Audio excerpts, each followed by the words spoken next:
ये दास बताएगा इस पृथ्वी पर, इस दास के अतिरिक्त किसी के पास ये यथार्थ मंत्र नहीं है, और ना यथार्थ ज्ञान है आज तक किसी के पास नहीं था। या तो भगवान के पास था, भगवान ने जब स्वयं आकर बोला था, या उन महापुरुषों के पास था जो उनसे परिचित हुए थे, उसके पश्चात ये बिल्कुल लुप्त प्राय हो गया था।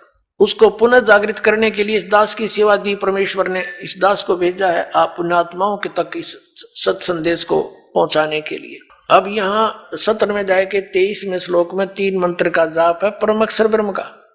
तो 8वें अध्याय के 8, 9, 10 श्लोक में कहा है कि उस तत्वदर्शी संत से वो कोड वर्डों में लिखे हुए यथार्थ मंत्र प्राप्त करके जो उस परमेश्वर परम देव पुरुष की यानी परमेश्वर की साधना करता है, परम अक्षर ब्रह्म की, तो अंत समय में भक्ति के बल से उस मंत्रों के जाप की साधना की शक्ति से उसको प्राप्त हो जाता है। उस परमात्मा को प्राप्त करके फिर दोबारा संसार में नहीं आते, उनका जन्म मृत्यु सदा के लिए समाप्त हो जाता है। गीता ज्ञानदाता अपनी साधना और अपनी स्थिति से तो स्वयं परिचित करा रहा, अपनी गति से भी, कि अर्जुन तेरे और मेरे बहुत से जन्म हो चुके, तू नहीं जानता मैं जानता हूं। इसे सिद्ध है कि गीता ज्ञानदाता की भक्ति साधना से परम गति नहीं हो सकती। इसलिए 7वें अध्याय के 18वें श्लोक में गीता ज्ञानदाता अपनी गति को यानी ओम नाम से होने वाली परम गति को अनुत्तम कह रहा है कि अश्रेष्ठ है, व्यर्थ है। अपनात्माओं 15वें अध्याय के 16 और 17 श्लोक में 3 प्रभु गति क्लियर है, 3 पुरुष, एक सरपुरुष एक अक्षर पुरुष। और सरपुरुष और अक्षर पुरुष के विषय में बताया कि ये भी दोनों नाशवान हैं और इनके अंतर्गत जितने प्राणी हैं वो भी नाशवान हैं। आत्मा किसी की मरती नहीं, वो तो विषय अलग है, कुत्ते की भी ना मरती, न तो गधे की भी नहीं मरती, आत्मा अलग है। तो कहने का भाव यह है कि सरपुरुष भी नाशवान, अक्षर पुरुष भी नाशवान। वैसे अक्षर पुरुष का अर्थ होता है अविनाशी, लेकिन ये भी व्यर्थ, ये भी नाशवान है, लेकिन ये काफी चिरस्थायी है, इसका जीवन बहुत लंबा चौड़ा है। आने वाले समय में आपको यह कंसेप्ट भी क्लियर करेंगे कि कितना अविनाशी है। इसलिए 15वें अध्याय के 17वें श्लोक में उस परम अक्षर ब्रह्म के विषय में कहा है, परम अक्षर पुरुष के विषय में कहा है कि उत्तम पुरुष तु अन्य परमात्मा इति उदाहरत है, यह लोक तरम अविषय विवर्ती अवैश्वर है। उत्तम पुरुष यानी श्रेष्ठ परमात्मा प्रभु तो कोई अन्य है। ऊपर 15वें अध्याय के 16वें श्लोक में वर्णित सरपुरुष अक्षर पुरुष से कोई अन्य है और है, और वही परमात्मा कहलाता है। परमात्मा माने भगवान, श्रेष्ठ आत्मा। अपने आत्मा जहां हम रह रहे हैं यहां ये परमात्मा के लक्षण है। किसी की टांग टूट गई, किसी का कैंसर हो रही है, किसी का बेटा मर गया, किसी की बेटी मर गई, किसी का पूरा परिवार नाश हो गया एक्सीडेंट या किसी अन्य कारण से, तो क्या ये परमात्मा का स्थान है? परमात्मा का अर्थ है दुख ना दे, सुख ही सुख दे, उसको भगवान कहते हैं। तो यहां लिखा है कि वो तीसरे नंबर का जो परम अक्षर ब्रह्म है, परम अक्षर पुरुष है, वो है वास्तव में भगवान, वो परमात्मा कहा जाता है। और यह लोक तरमावी से भी वर्ती, जो तीनों लोकों में प्रवेश करके सबका धारण पोषण करता है।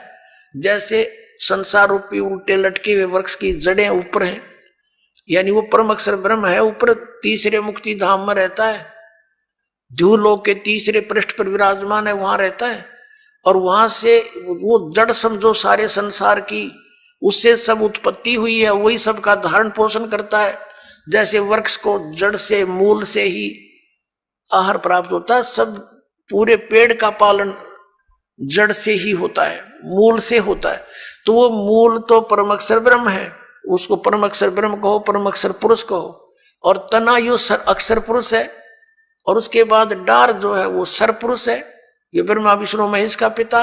और उसके फिर 3 पुत्र हैं, 3 शाखा है उसकी, उस डार की, रजगुण ब्रह्मा, सतगुण विष्णु, तमगुण शिव जी। और उससे आगे फिर ये यहाँ के जितने भी जीव हैं वो लटके हुए हैं। तो ये कंसेप्ट क्लियर हो गया कि इस भक्ति मार्ग के अंदर ये 3 पुरुष हैं, सरपुरुष, अक्षर पुरुष और परम अक्षर पुरुष। और परम अक्षर पुरुष की साधना के लिए यो गीता ज्ञानदाता स्पष्ट करा कि उसकी शरण में जा, उसकी साधना कर। उसी से पूर्ण मोक्ष होगा। फिर अन्य की साधना किस लिए हम करते हैं, अन्य की पूजा किस लिए करते, अज्ञानता के कारण।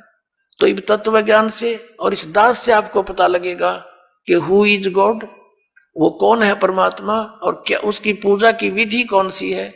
तो फिर थोड़ा सा काम रह जाएगा भक्ति करनी। वो भक्ति इतनी आसान है, नाम उठत नाम बैठत नाम सोवत जागवे, नाम खाते नाम पीते नाम सेती लागवे। जैसे हठियों किया करते थे, खड़े होकर तपस्याएं करते थे, ये कोरी बकवाद थी, ये मनमाना आचरण था। हम सोचा करते थे कि ऐसे ही भगवान मिलेगा, हमारा नंबर नहीं आ सकता, हम बाल बच्चे भी नहीं त्याग सकते, भगवान संन्यास लेने से ही मिलता है। ये अज्ञानता से हमारी सोच थी। अब तत्व ज्ञान की रोशनी से हमें ज्ञान हो गया कि वो तो डले डोया करते। उसके विषय में कहा कि डंब करें डूंगर चढ़े, डंब दब माने पाखंड करते हैं, ऊंचे स्थान पर जाकर बैठ जाते हैं, नुआसन पदम लगा कर धूना लगा के चमटा गाड़ गए कि दूर तो दिखा किसी ने महात्मा बैठा है, और हमने सोचा करते भाई यूं मिला कर भगवान, अज्ञानता के कारण।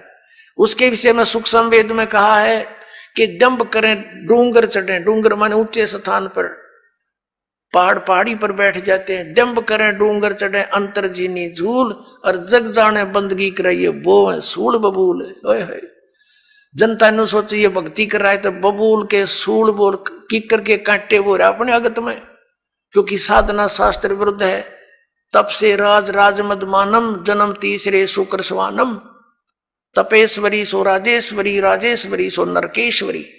जितना अधिक तप करेगा उसको अधिक राज मिलेगा, अधिक राजा अधिक समय तक नरक में डाला जाता है, क्योंकि तप से राज राजमद मानम, इतना अभिमान हो जाता राजा में, आगा पीछा कुछ नहीं देखता, ना जाने कैसी सजाएं दे डालता है, ना जाने कितने जीवों को मरवा डालता है अपने राज को सुरक्षित करने के लिए, फिर उस बच्चों को सारे भोगने पड़ते हैं।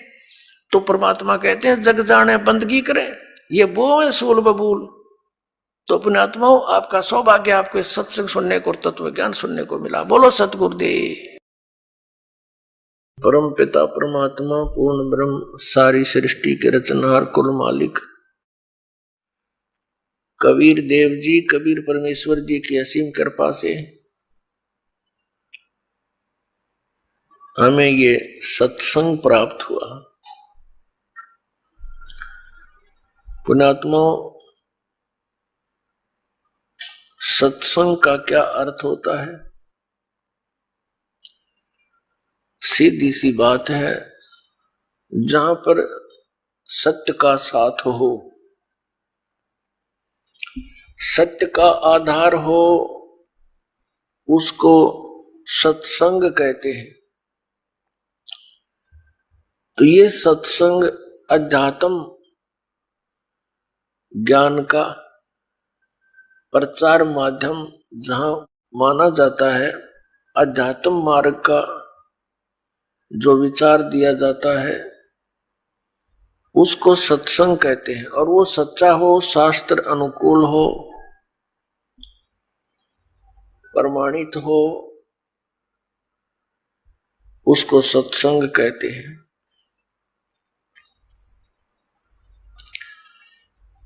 अभी तक जितना भी ज्ञान सुना था वो अज्ञान था,